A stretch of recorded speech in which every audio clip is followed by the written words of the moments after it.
going. All right. Welcome, everybody. It's November the 16th. It's week 7 now or week 8, actually, of our, since EOS independence.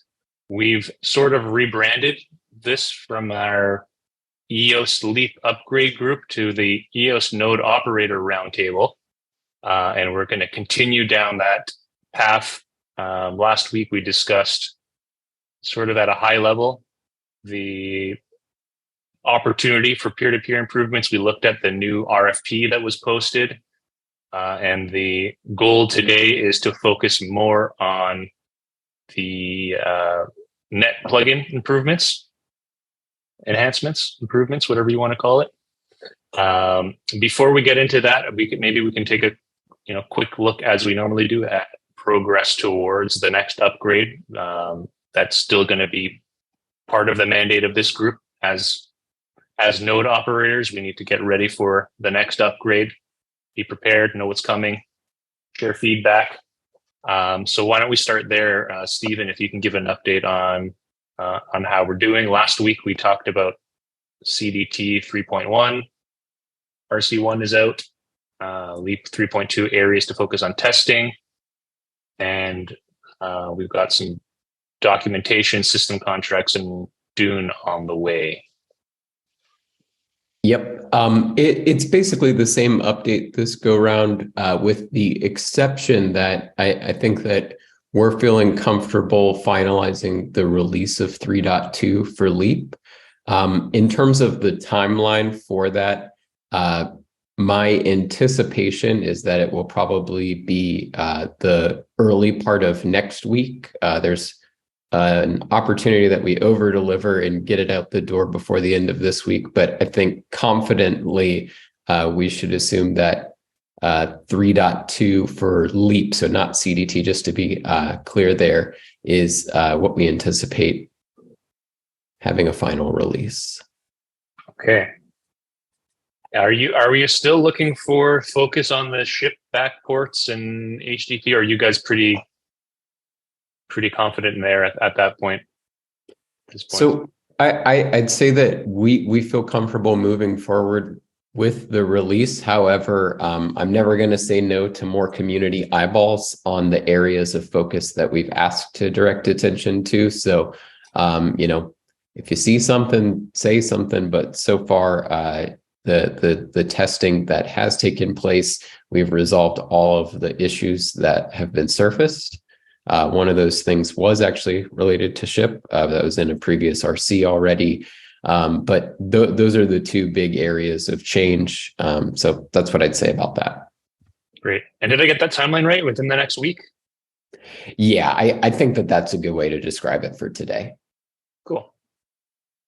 Beyond that, though, we, of course, had that release of the first RC for CDT last week. We discussed that last week, so I don't think there's any big update there, but we just kind of assume that some of these other repos will kind of prime a final release for shortly thereafter. So just kind of following along in steps. Those, of course, are a little bit less critical, but excited to make progress there. And then just as we kind of look further down the list at like system contract updates as well as DUNE, there's still a little bit of time out, but they're going to happen.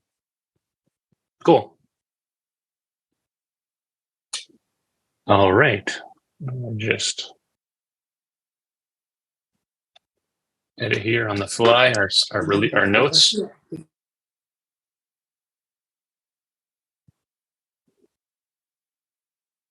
Okay, before we head into the technical discussion, anything else notable, in terms of preparing for an eventual upgrade or, on the Leap side of things?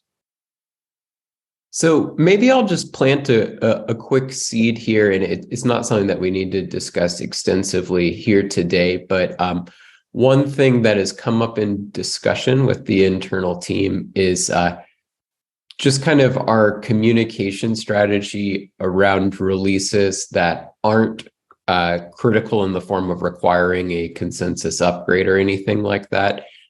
Obviously, the people on this call probably want to be interacting with the latest and greatest bits that we have available to them. But since we've, of course, stepped away from the main purpose of this meeting being gearing up towards a consensus upgrade, if anyone has any models of behavior in which people have found it helpful to have it communicated to them that that update isn't critical for them to continue to stay in sync with the network, those are just some things that we're interested in some input on, but not something that we need to discuss in detail today. I think eye on the prize for today should be the discussion of the net plugin enhancements. I hope that that request is clear, though. Obviously, this 3.2 release has some really awesome stuff in it, but it's not something that we need to like drop everything and make sure that everybody's great at the same time, right? So just how we start talking about that moving forward, especially since EOS Nation, of course, leads this discussion and kind of supports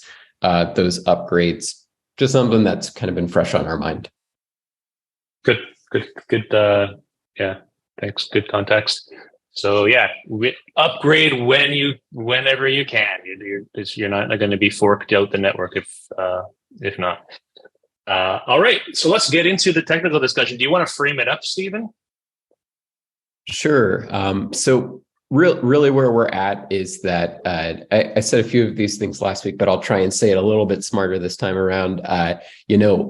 With the release of EOSIO historically, there were some complaints about the performance and stability of net plugin. There have, of course, been some enhancements that have taken place, but the Antelope coalition has selected P2P improvements as a priority in both of the prioritization ceremonies that took place over this last year. Historically, we had drafted this really big RFP that was discussing a whole swath of things, including improvements to peer discovery, the stability of net plugin itself, and even further flung endeavors such as swarm downloading. That RFP ended up being a little bit too big in scope. So as proper product practitioners, we refined the work and broke it down into smaller bits. What's happened since then is we've published this RFP around peer discovery, which of course is a little bit less focused on BP, since I understand that, obviously like the peers that you guys wish to connect with will already be pre-established for you guys. But what we do want input on is some of the enhancements that we may be able to perform directly focused on net plugin itself. What that really entails for the most part is just a focus around the process by which a node may be able to manage data that comes in. Something that Kevin has remarked on previous calls of this nature is just that when data is received that isn't the exact data that's needed, it will go round robin and effectively continue to look for the exact thing needed, and we're throwing away data unnecessarily. So there's a lot of waste in that system. We are also have an awareness that, there are certain peer behaviors that are unfavorable. If you're constantly disconnecting, if you're getting bad data, we want to be able to manage those peers more effectively. And I think that this is an area that is a little bit more ripe for discussion with this group. Outside of that, there's also been a little bit of discussion around like what additional knobs we may want to add. We're always cautious about adding more abilities to tune things since it invites the opportunity to break things, but just being able to set like specific peer count limits or bandwidth usage limits. These are all things that just, put a node operator in a place of greater control over, how their system is operating and how they interact with the network itself. So that's really what we're focused on. And then one thing that I can link to you guys is we've talked about historically net plugin improvements and how it kind of goes into this whole spectrum of the initiatives that we're looking to tackle. So what I'll share a link to is just some of the early thoughts around net plugin improvements directly from the initiative backlog. Of course, this brief itself isn't fully complete, but some of the things that we discussed there are the things that I just mentioned. So this idea of a block buffer that allows us to actually manage some recent like locus of state ahead of what is trying to be captured and logged, so that we can actually manage this data better.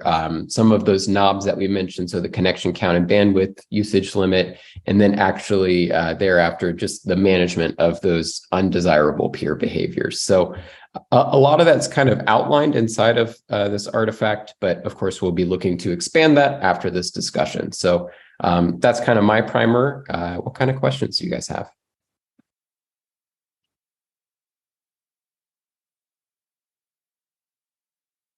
I suppose just to state the obvious to a lot of you, the Net plugin deals specifically with the peering with other nodes. I know, because I just wanted to just make sure that I didn't get mixed up between the Net plugin and another plugin. This is to do with peer-to-peer synchronization and everything else that goes with it, right? Just wanted to state that in the call. That's correct.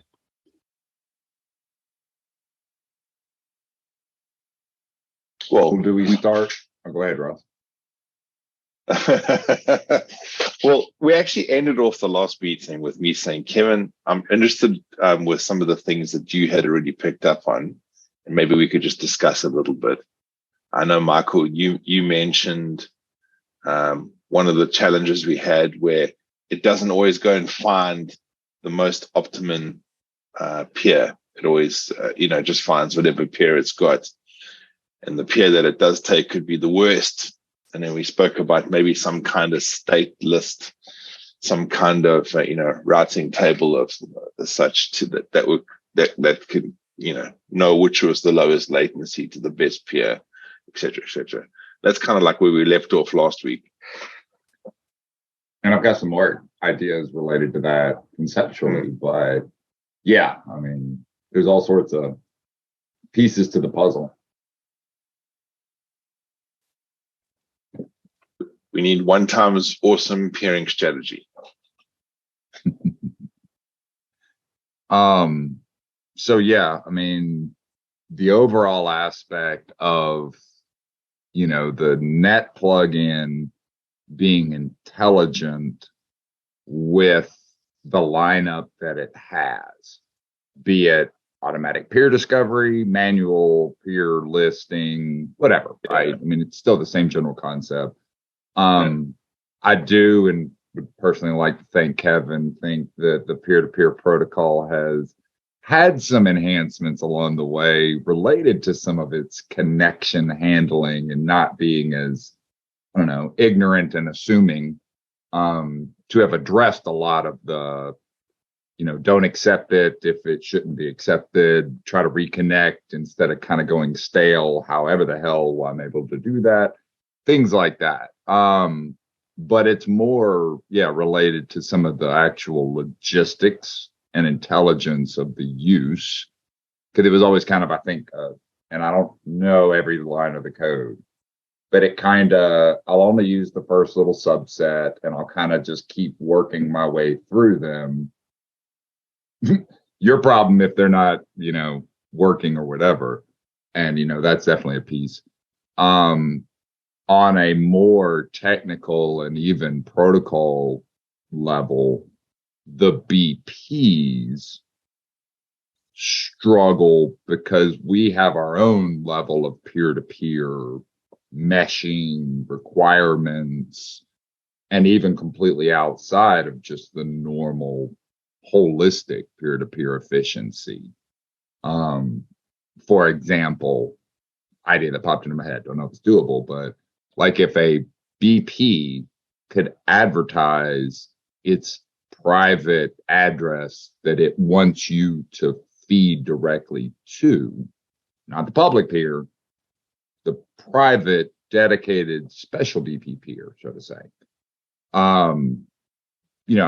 Would there be benefit in the logic of, we know the schedule, we know who are neighbors, why can't a BP kick into a make sure you communicate to the next BP in line. They've told me who I should talk to, where I should talk to. As it changes, shift it over to here and have it much more intelligently streamline the BP handoff process. We've optimized the geographic location for whatever reason. Luck has it. EOS USA, EOS Sphere, and EOS Rio are always back to back to back. So we always cross this globe. But it works better even if we have dedicated peers. And then, of course, we realign geographically. But it's tough because you peer to this person, and then all of a sudden, boom, the schedule changes, or somebody else gets rotated in, or even these, not everybody is at the technical level and intimacy with our networks and VPs as others. So it's really a difficult thing to coordinate. Anyway, I'll stop. But some ideas like that, and kind of even multiple layers of it. One, Kevin, I really want to hear where your headspace is, because you understand these challenges already, right? You know a lot about what we have to deal with. And I know you've got some ideas. The answer. Yeah, one time answer, please.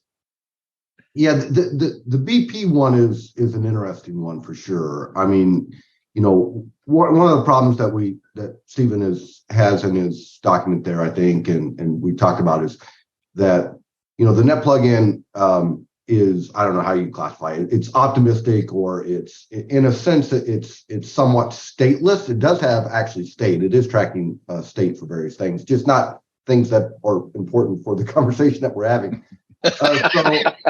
Yeah, that's unfortunate.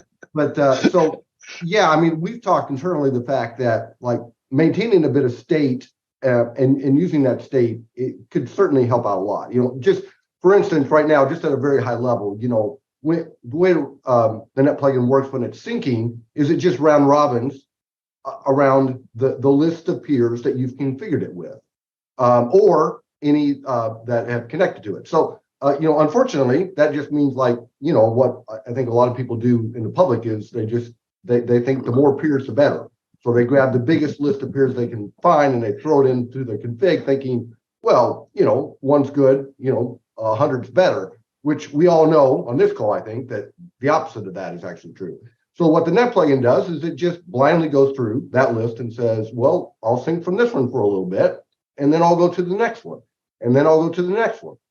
And if during that process, it realizes that maybe one connection doesn't have the blocks that I need, well, it's, I would say, optimistic in the fact that when it comes back around, it just kind of assumes, well, maybe somehow magically that node now has the blocks I need, and so I'll ask it again. And then it finds out, not only did I not have the previous 100 you wanted, I don't have the next 100 you want either. And I don't have, any other as well. So a little bit of extra communication there about, like, hey, by the way, here's the blocks I have. And so, there's no need to ask me for blocks I don't have, and so we could skip over. So a little bit of enhancements around that area could certainly improve the whole syncing, in that it could stop asking peers for data that it knows that peer doesn't have. Right now, it does not have that knowledge, and it doesn't remember that knowledge. It simply blindly tries over and over again.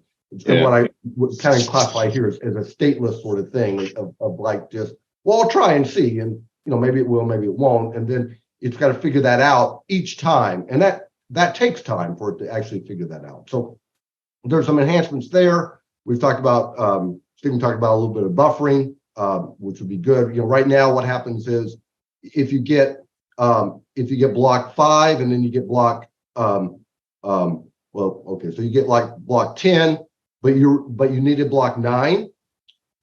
What happens is the 10 you can't use, so you throw it away. And then when you get 9, you use it, and then you realize, oh, where's 10 at? Well, all your peers have thought they've already sent you 10. And so you've got to, like, have to wait and figure that out, and then you have to request for 10, and you have to wait for it to come in. It's like, well, okay, that works, quote unquote, but obviously it's not very optimal, right? If instead we actually save block 10 in the fact that, like, oh, I need 9 and here's 10. Well, there's a pretty good chance I might need 10 in, a few hundred microseconds here. So maybe I should keep it around and not throw it away. Would be a huge enhancement. It doesn't currently do that. It currently says, oh, I got 10. I don't need it. Throw it away. And then when it, then a little bit later, it's like, oh, I need 10. Why hasn't anybody sent it to me? Well, stupid. They did. You threw it away, and so it should, save that a little bit. So those, there's some enhancements there with just a little bit of maintaining an additional, what I call additional state that could help it out in a lot of ways. Now, one of the things that we talked about is that you could, like, if you configured the number of peers that you want to remain connected to. So the idea that maybe you give it 100 different P2P connections, or if peer discovery is feeding it with a bunch of connections, then it could determine, oh, of these 100, I found through communicating with them that this top configured amount, let's say 10, had the lowest latency. So I'll keep this 10 and I'll throw the rest of them away and I'll maintain that 10. So in general, it seems like that would be a much better system to maintain for this particular node. It's like, well, I'll keep connected to my top 10 best latency. However, under that scheme, it doesn't necessarily address the BP thing that was just discussed, right? In the fact that my 10 best latencies isn't necessarily, and probably isn't, the BP that's before me, right? Which I really want to have in my, I really want him to be connected to me, because when it comes around to it, in general, he may not be the best latency, but for his particular block range, it's very likely to be the best latency. It might actually not be. Like that block might actually get to you faster through some other route than directly from. Well, and typically it's a private mesh, and we don't really want to expose it. Then we're going through all these different mechanisms. Right. But the thought is that what if, you could broadcast it and it only accepted, we've got the key locking of P2P, or at least some of that mechanic. But that was the idea, is that, cool, I know what key I expect you to use to have this super secret connection, your signing key. And therefore, even though it has to kind of be exposed, it could, it won't accept connections because it's, somewhat self-secured and also dynamic. But anyway, that's why I say it's almost 2 layers. Now that we've kind of gotten rid of the top layer of peer discovery, or isolated it, not gotten rid of. But then the next thing is, all right, now that you got your list, how efficient is it? Can we have some state and be a little more intelligent, which we're making progress on? But then even more so, which is much more of a impacting, crippling aspect of it, is the way when you load those blocks up, that peering inefficiency is amazingly crushing, because it can even domino effect. You get 2 or 3 of them in a row, and it really kind of cascades. And then guess what? Like Telos does automatic rotation. So like every 6 or 12 hours or something like that, there's potentially another shift, and we play hell. Last block forward, last block forward, last block forward. Nation loses a lot of their blocks because they just constantly get bounced around, and somebody, pessimistically rejects their last block because they just couldn't get it through the public peering. So anyway, I thought a little about it. I couldn't code it if I wanted to, but at least it's 2 levels of it. Yeah, it's an interesting concept, right? That would certainly be a feature that would really obviously only be applicable to BPs. And it would be the BP nodes, correct. Yeah, and like I say, not everybody is super technical, as awesome as we would want them to be. DPOS, a lot of people are awesome meme makers, and software developers don't know or care shit about that BP node until we start screaming at them saying, dude, something's wrong. I can't tell you. I can't even look at it because it's secure. So I suppose we've got 3 things then, right? The first one is the latency in the peer. The next one is are all the blocks complete in the peer? And then the third one is are these the latest blocks from the BP that's producing, that kind of peering? Like, are we updated with those kind of blocks? Well, I mean, almost another layer of peering because it's not just about getting the blocks and requesting them. You have to push them to the next. I'm more important about pushing them to the next one. Just to be conscious that we don't want to conflate all the different things, Well, that's what I'm trying to kind of break them out, at least how I see them in my head. But yes, exactly what you're saying. Yeah, the system is very particular about, handoff of blocks, right? And we know this, right? And fairly recently, in terms of 4 years, 5 years, whatever we've been running this thing, we changed the behavior there to drop last block, right? So that was a change in the way that worked in terms of originally what would happen is if you got a block late, you would throw the block away that you were currently producing, consume that block, and then restart your block.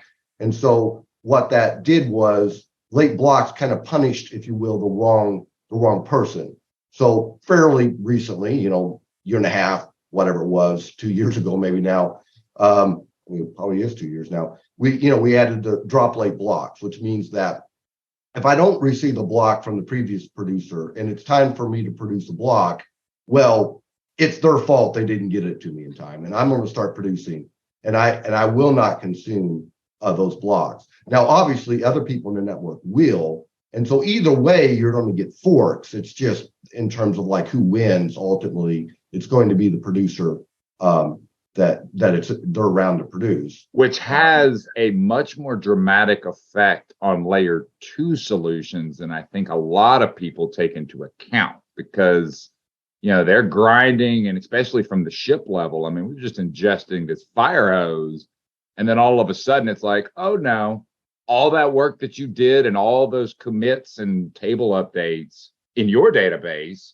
you got to roll them back and catch back up now. So, you'll see these spikes in latency of and the dApps go, why aren't changes being updated? Well, it takes 5 seconds to grind your way back up to head block because you just had to roll back 500 transactions in a database that's crushing 20,000 IOPS a second, just staying in sync.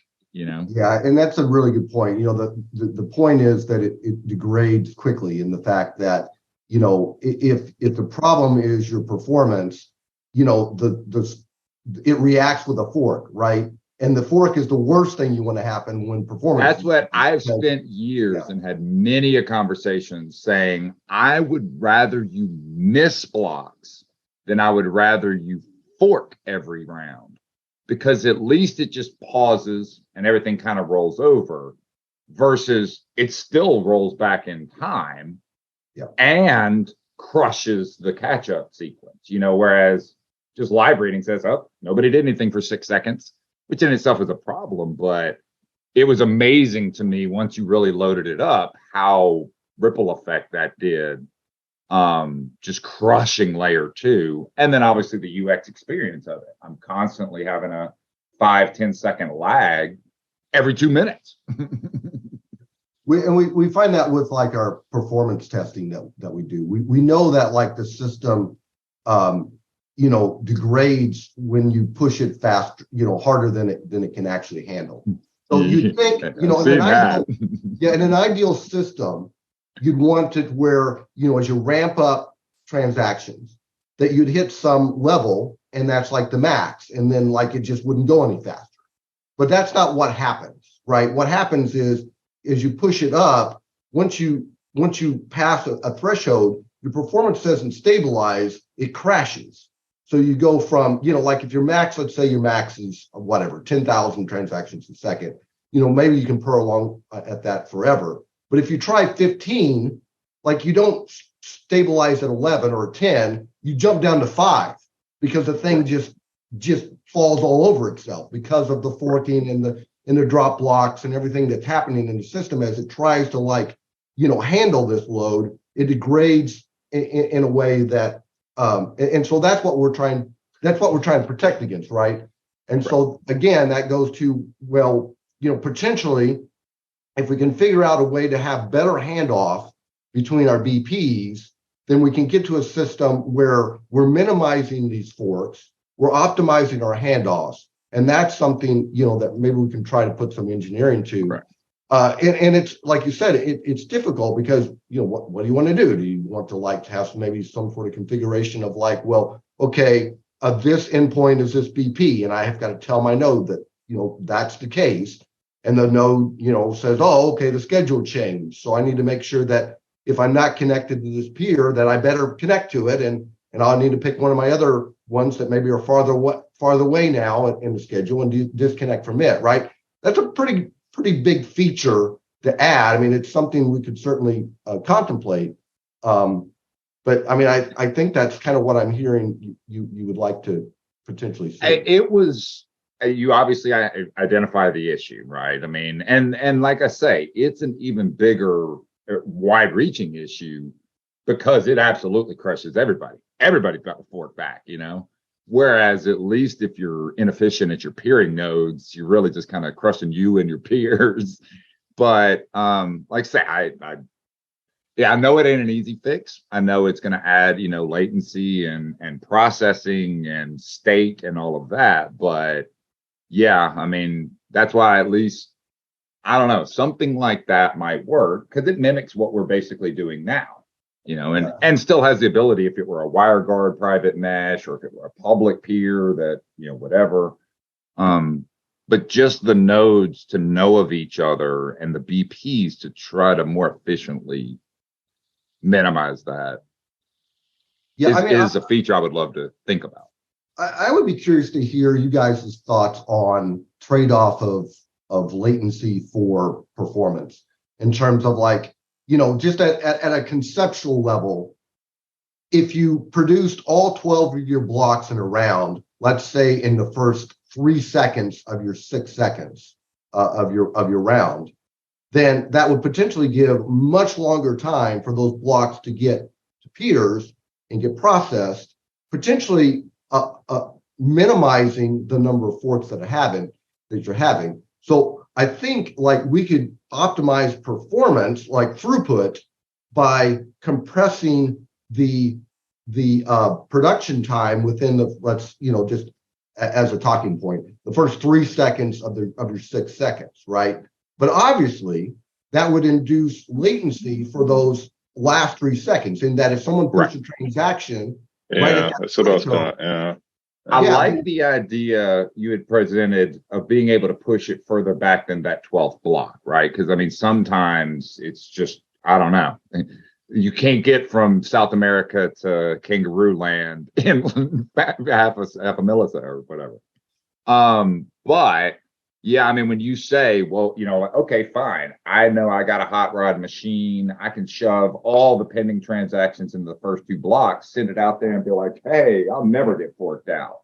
But every single time you're going to induce all those transactions. The user experience, I think and expiration. Yeah. We saw that, even whenever it didn't intentionally happen, some of those expirations started triggering. So it is a very delicate balance. I would not say 3 seconds, maybe that full last second, but you got bigger problems if you need more than a 1 second, in my opinion, right? I mean, well, then you've got other blockchains that I don't know how many seconds it takes, but it's not longer than that. But how does that affect the user experience when they actually put in action and it goes through to the API node? Do they get a feedback that yes, it's been accepted, or does it have to wait for it to then have to be produced? Well, it depends, right? If you're using the new capability where you're saying, I want to wait for this to be received in a block or 3 blocks or lib, right? Yeah, that's what I mean. Yeah. Yeah. So obviously, if even just waiting for 1 block, presumably if you're pushing, let's say in the first few seconds there, you don't get it maybe in a few hundred, on average, you get it on 250 milliseconds, right? Let's say you get it gets into a block, you get it in the next block. So on average, it's probably, less, more than 250 milliseconds probably on average, but somewhere around that, right? Where obviously then if we did this compressed sort of timeline where we're sacrificing latency for throughput, well then in those last 3 seconds, if you push right at that boundary, I mean it could be 3.5 right seconds before you get an indication that it's in the first block. So yeah, you're obviously, there's obviously a trade-off there between the latest latency and throughput. And so, I mean, that's the question, right? Like how much do we feel we'd want to trade one for the other in terms of like trying to get stability?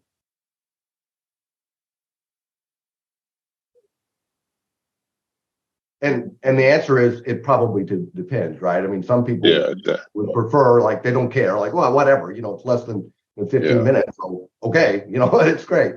Or, I'm playing a game and by golly, I really want to know like right away whether I won or I absolutely. In my opinion, we need to get faster versus trying to, we're better than them, just because, I mean, that's part of our feature base is, and of course it's about to get faster, presenting with finality and all of that. So, I mean, there's other things we could do, right? I mean, you can go the opposite direction as well. Like we could do 200 millisecond block times or 100 millisecond block times, right? And get you even smaller latency. I mean, that's all doable, but we have issues sometimes with 500 millisecond block times. You crank it down to 100 millisecond block times, and I mean, even just some transactions we're finding are bigger than 100 milliseconds. I mean, and so anyway, I'm not the biggest fan of it. Trying to dynamically do it as fast as it can and just shove it down the pipe, so to say, because I do feel like that would transpose as UX badness. But I know you had talked about having the ability to back more than just that last block, either a 11th or 10th. That I do think allows the knob BPs might need to say, look, I'm on a 10 can and strings, it is what it is. Welcome to decentralization. Try to cut it short, and yes, you would sacrifice latency UX wise, but gives you just don't fork me out. And of course, if it was more intelligent about it, you had a better chance of not getting forked out versus having to, I got to shove it a second and a half early because I got to find its way through the public mesh to find its way to the private back end before I get my knuckles cracked. Does that answer the question? I don't know. I mean, what does Matthew have to say? All right. So since you asked, I guess Kevin and I discussed this idea of, shifting the block production like 2 years ago when we were having all the problems on the EOS mainnet. And so I think it's a worthwhile discussion because, we can get more transactions per second if we can get bigger blocks. And if we get bigger blocks, then we need more offset time between the block producers. So for me, it sounds like more like a consensus protocol upgrade called, block offset milliseconds or something. So you take point whatever small amount of milliseconds off each block. So each block sits slightly before and that leaves a bigger gap at the end, right? So not like a whole second, but maybe an extra half a second. And an extra half a second is probably not that noticeable from a UX perspective, but it allows a much bigger block time. So maybe thinking about it on that level rather than like an extreme 3 seconds, that might help. The other thing that is a problem today is when the network gets overloaded with tons of transactions, and especially like spam transactions or failed transactions, then that impacts the block propagation. So the solution that we came up with 2 years ago, which most people have not actually implemented, which is set up a dedicated peer-to-peer node that only exchanges blocks and then don't send the transactions through. And then that reduces the load by a lot. So can we make that auto negotiation easier, whatever, so that people don't have to think about how to set that up, because doing that all manually or running a separate node, it's too complicated, too expensive, and I don't know, most people don't bother, and then it doesn't work, and then we still get all the forks. So how can we be intelligent that if you're connected to your next BP in the peering, coming back to Michael's idea of like understanding the BP schedule, well, only send the blocks, right? So, how can we, make some more intelligence on the transactions versus blocks and what we send between peers? That's a great feature on that, is that, yes, BPs only need to receive the signed blocks and send the signed blocks natively. So in that, because the transactions should come through the public peer-to-peer, and the BPs should just exchange blocks. Are we not? If we want to do from a resiliency point of view, are we not complicating step one? Or you know what I mean? This is brainstorming, so I'm throwing out weird ideas. We need a whiteboard. Don't let Alexander do it. Yeah, I mean, I do think like if we did do something with a BP network where the node understood BP connections different than other connections, then yeah, we'd add I think definitely we would add to that it should just be block only. And that would be a simple add on the other, right?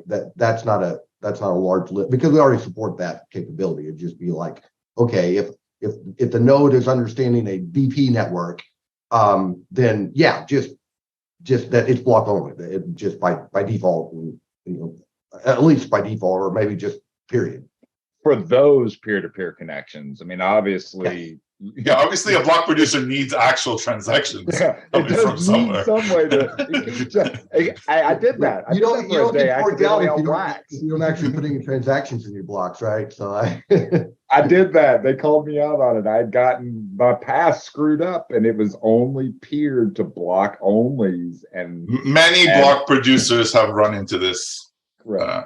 You just get the peering wrong. Why did I trust Nation's peers? Damn it! Oh, because we have block only peers. They only send you that's blocks. The ones they worked, and that's what I had pared down to in my scrambling and troubleshooting. And I get what was going on, and that's when I was like, "Holy shit, we got to do something, guys," because it fixed it. But as I'm going to these other chains, we're looking at other chains that are experiencing this right now. Is that, hey guys, I need you to throw 5 nodes at it and set up all these dedicated. Check out the Nation's article and Sweden's article, and then Ross has a little bit peppered in his, and they're just like, yeah. What if there was a different peer-to-peer port for blocks versus transactions? Just throwing out something else. Oh man, preach, brother, preach. Yeah. Well, I mean, publicly versus just like on the BP private peering is what you're saying, right? I mean, that's beautiful today, right? I mean, you can stand up multiple. You'd have to have 2 nodes. Yeah, but I can't have one node listening on 2 different ports for one. Only accept transactions here and only accept blocks here, or accept blocks and transactions on one, and I only accept blocks on the other. Right, I have to set up a dedicated peer to make sure that I only get block connections. Right, because it's on the outgoing, not the incoming. Well, there's outgoing and because I can't tell my peer to only send me blocks. Right. Interesting. Okay, yeah. I mean, okay, that's a good one, Stephen. Did you get that? I mean, that. Yeah, we could have 2 different endpoints that you could configure. Because if I could avoid running a whole second set of nodes that only handle blocks, that would simplify my infrastructure a lot, right? Because I duplicated all my private peers with all my BPs to have 2. One that handles transactions, one that handles blocks. Not wanting to digress, but there's another reason to do that, and that's because Nodius is single-threaded, and we like to just spread it all around, right? Well, yeah, we need to make sure the blocks get handled at super high priority, and the transactions that might be overwhelming the system at 1 billion per second just get dropped. But Correct. blocks are the priority. They have to go through. Yeah. And that's actually there today. The net plugin is multi-threaded, and it processes on a single thread transactions actually at low priority and blocks at high priority. And the way that works is there's a priority queue, and so when a block comes in and gets digested by a thread in the net plugin, it gets queued up on the main thread. Now, obviously, that main thread has to finish what it's currently doing, but the very next thing it'll pick up is a block, even if there's 100,000 transactions queued up. It's going to pick the block as the next one. And if we have that queue of blocks that we got already that we didn't need yet, then that will definitely help as well. Because then if they come out of order, then I'll piggyback on that. Is that I've noticed my public peer-to-peers are getting, I'll say, abused. It's not normal, but they are just getting smashed to the point I can't reboot the node. It never, I mean, I can SIG kill it, and then corrupt it and launch it and fix it. But it seems to be peer to peer. They're very effectively able to kind of lock it up and even kind of chew up some slots, and or I can't kill even Node OS gracefully because it has some kind of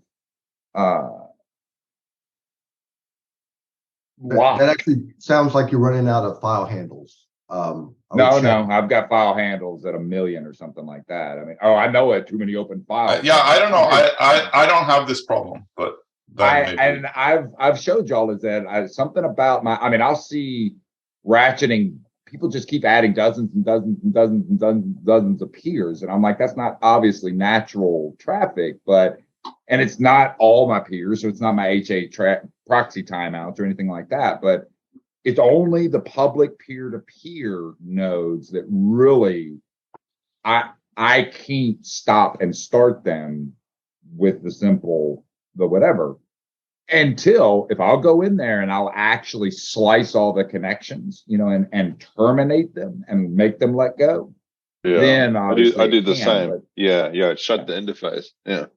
Correct. So, there's something that when you talk about this, prioritization and queuing and all of that these spam transactions that are coming in, because it's not my stuff, it's from the outside, and I'm pretty sure it's malicious, are able to really jack that node up and, of course, crush it into oblivion and chew up slots. But if they were much more intelligent, different ports, you're on that side? Sorry, buddy. You get the axe just like I do from the firewall or proxy. Whereas the blocks maybe, look, you need to finish processing whatever, or maybe both. But as a piece on that about this prioritization and how that, it's multi-threaded and it's hammering away. And I got i9s that are just crippled, 128 gigs of RAM, 1 million open files on NVMEs, and nope. Kill it and snapshot it, which is an hour and a half in itself.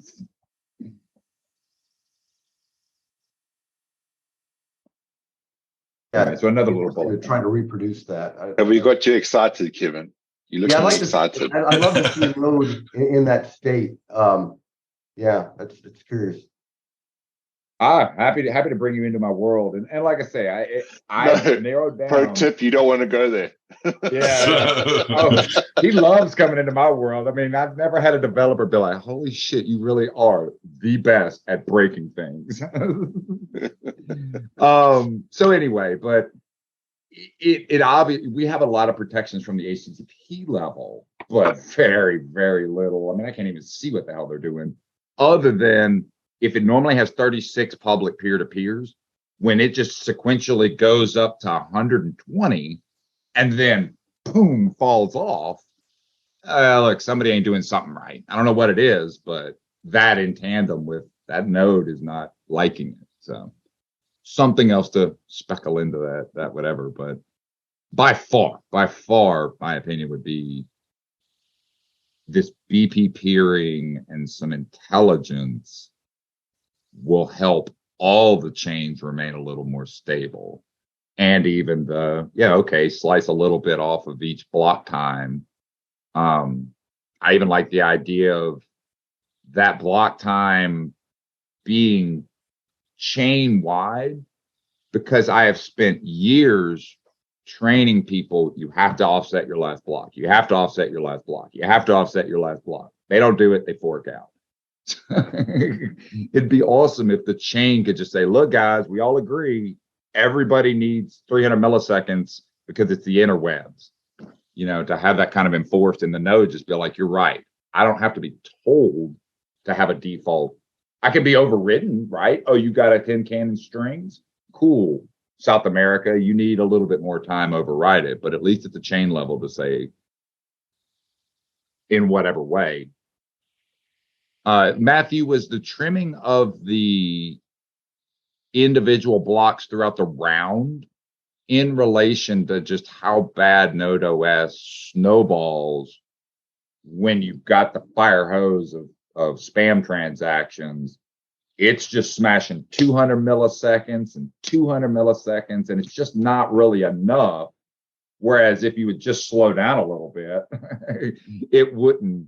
Yeah, it's hard to remember exactly what Kevin and I were talking about years back, but it was in the context of, if the block is already full and I have a pile of transactions already queued up here, why am I sitting around waiting, doing useless stuff, when I can start creating the next block and fill it with the transactions I already have? Right? Because I see. Yeah. And that would help. Yeah, that helps. Right. That piece of it. Yeah. Yeah. So in the theory is, if the blocks are small, then the normal schedule applies, because, well, there's enough time. Like, if you produce a small block that's at the very end, you have enough time to get it to the next person. If you produce a very big block at the end, you don't have enough time. But if you have a very big block at the end, probably all the other blocks in the chain were big too. So if you could just squish all those in, like if you have enough of transactions to start the next block, start the next block a little bit earlier, and then you gain half a second at the end. If it knows that it's already backlogged, that would definitely help prevent a lot of those, or potentially prevent some of the transaction expirations, even if you wait to send it out. But go ahead and try to get a head start on it. Well, no, you don't need to wait. Let it slip. You don't need to wait. Yeah, I mean, you could send it down the line if you right, because and then this actually increases the TPS, because now, like, currently our last block is like always like tiny, because we need to make it really small because we need to get it there. So let's make the last block a little bit bigger, but it will just be a little bit earlier, right? So anyway, that was, you know, doing it like that was the discussion. Doing it like that is more complicated, but if we just set an offset, you know, it would accomplish probably the same thing for the, you know, 90% of the, I don't know. Depends how complicated Kevin wants to make it, but I like the idea. But what, you know, from my perspective, I'm trying to measure if the BPs are doing well. So if there's this dynamic schedule, that makes it really hard to tell if somebody's doing the wrong thing. Right. So if there's a fixed schedule, then the monitoring systems can then tell if the people are on time. Correct. Right, so, and two birds, one stone. I do agree that cause it to get a head start on things, and then also, you know, save a little bit of time. If the BPs control this setting, the BPs know how full the blocks are kind of on your blockchain. Wow, the blocks are getting really full. Maybe we should adjust it a little bit more. Right, because we're seeing too many forks now. The handoffs are too hard. Where are we with EOS mainnet adopting a geographic order for BPs as opposed to alphabetical? Right. I mean, Telos does that, I think, or Wax did it. Telos, we just got it implemented. We actually were just talking about it over on Proton. If we want it on EOS mainnet, AREG needs to bless it and make sure it's in the EOS contract code. Yeah. I think it's like a one-liner or something. As far as I know, it's a one-liner, but it needs the blessing from the chief architect or whatever his title is. And great news. We battle tested it in public blockchains for probably the last year and a half, because Wax had to do it a long time ago because of there were four of us: Hong Kong, EOS USA, EOS Sphere, and EOS Rio. And it was really literally this big X that just ran across the globe, and we just kept forking. Yeah. So, I mean, on EOS, traditionally, we didn't have the Rio and Australia.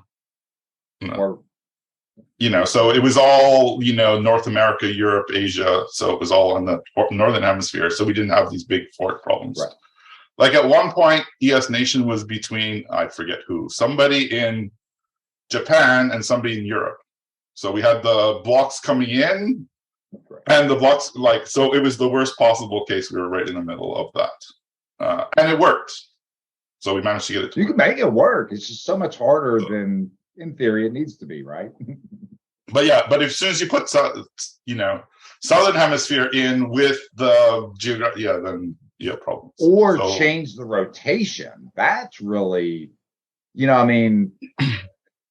it's more dynamic in some chains than others, but obviously it's very fluid and designed to be like that. And I think all of us probably have gotten burned on one of the chains or another by that damn, I do it the right way and I still am struggling.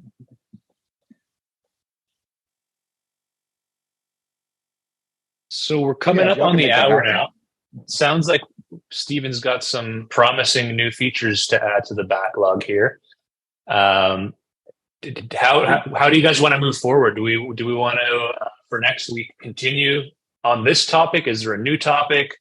Are there some further questions you want to dig deeper into? I noticed you had some open questions in the issue you shared there, Stephen. If we do introduce net plugin block buffer, where in the architecture should it live? If we are to design peer node ratings, what additional data would we like to capture to establish a baseline rating for peer ranking and management?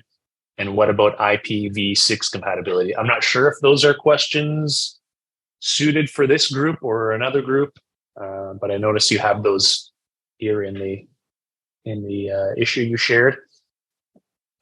So I guess I'll pass it to you, Steve. Any thoughts on do you have what you need for this topic, or how would you like to proceed?